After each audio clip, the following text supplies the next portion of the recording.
Good morning, folks. JD Gaming here. Taking a little different path route today. I decided to cover this little board game, family friendly. It's called Happy Little Dinosaurs. Smile, it's almost over. On Amazon, if you look up the game, they have different expansions, different versions. Unstoppable Games has a bunch of options for family-friendly games, not just Happy Little Dinosaurs alone.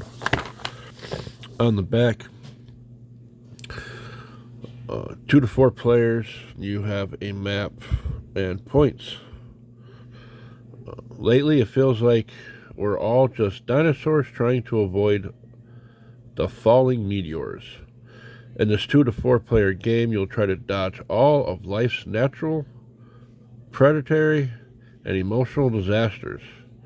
You might fall into a pit of hot lava, get attacked by saber-toothed squirrels, or be ghosted by your dino date. But the dino who survives it all wins the game. And then it shows the contents of 94 cards, 4 dinosaur meeples, playboards, and a rule book. My family and I love this game a lot. And yes, I did sleeve the cards. I'm weird. Don't judge me, man. Here's your meeples, just a piece of wood.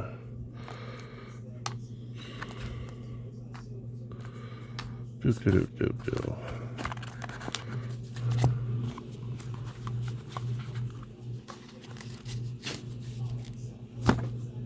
I do apologize if my cats come into play.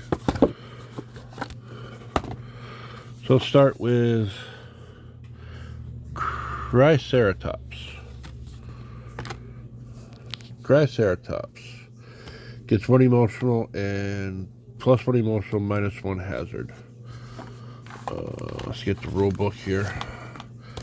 Not very good lighting today, so I gotta do everything one-handed here.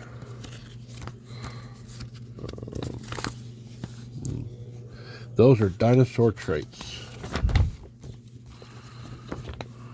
Let's see, dinosaur traits. Natural disaster, you get minus 1. Emotional disaster, you get plus 1. Excuse me, I'm trying to get over a cold here.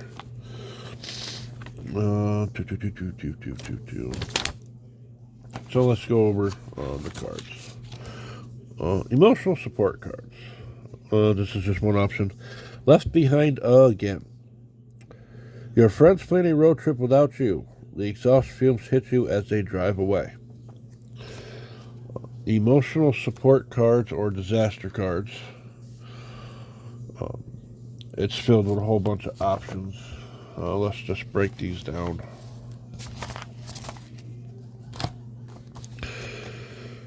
And then we got predatory disaster. Predatory disaster here. Fired up. Prehistoric fire ants unleash their wrath on you for taking a nap on their hill. Emotional. Oh, burn. The cookies you were looking forward to all day burnt to a crisp. Meteor. This card acts as any type of disaster card, so it can help you or hinder you. That goes in a separate pile. Emergency exit. Looks like your ex is better off without you after all. A day at the beach. Your beach day turns into a whale of a surprise. Oh no. Here's a disaster. Natural disaster. This feels personal. A small earthquake hits that seems to have happened only under you. You fall through a crack in the earth. So it just gives you a couple of options of each one. What it does. Uncommon cold. Is it just a cough, or are you secretly dying? Time to start panicking. So that's just the things. And the rules, they say when you get one of these, you read exactly what it is. Some of us laugh, some of us cry. It's all in fun. And then points are based on cards in the deck that you use. For example, this pickaxe here, Bonehead. That's worth 4 points. So on your board, if you did not get the lowest, because the lowest person gets a disaster card, you get to move that many spaces. So if you played Bonehead, you take your little meeple, you'd start here, and go 1, 2, 3, 4. Now, let's say for some weird reason, whoops, run away here, you do get the lowest. So let's say you get an emotional card, disaster card. Because you're Triceratops, you get an additional move, so you get to move up one spot. And then once you collect 50 points, you win the game. Also, Flaming Chainsaw. During this round, all other point card effects are ignored. So point effects is basically what I just read. So for example, Dino Grabber would not work. Usually you may look at another player's hand, choose a card, and add it to yours. So if someone played this 9, you want to be able to play this 1. And then there are some here of special abilities. Disaster Insurance. Oh, holy moly. Play this card if you would add a disaster card to your disaster area this round. Move that disaster card to the bottom of the disaster deck instead. So if you were the lowest person, you would get a disaster point. You'd be like, oh, hold up, I'm going to play this. I am not going to get my disaster this turn. And then it goes to the bottom of the disaster pile for another round.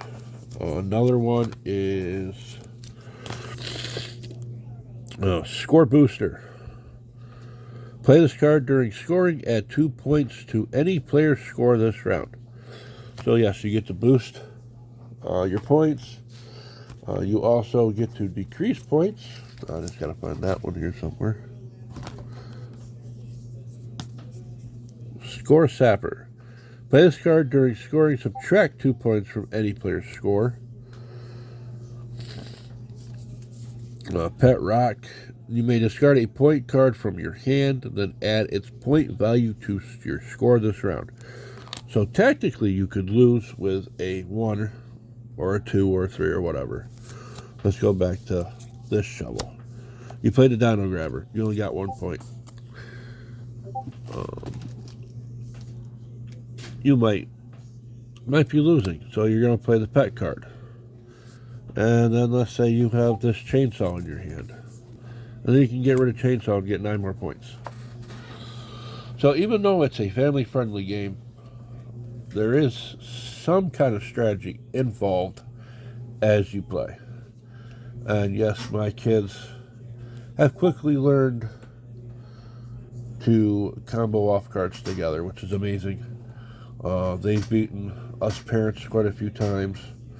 We've beaten them quite a few times. So all around in our book, it's a 10 out of 10.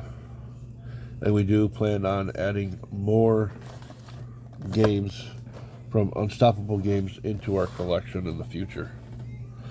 And when that happens, I will gladly do more videos of the other games they offer.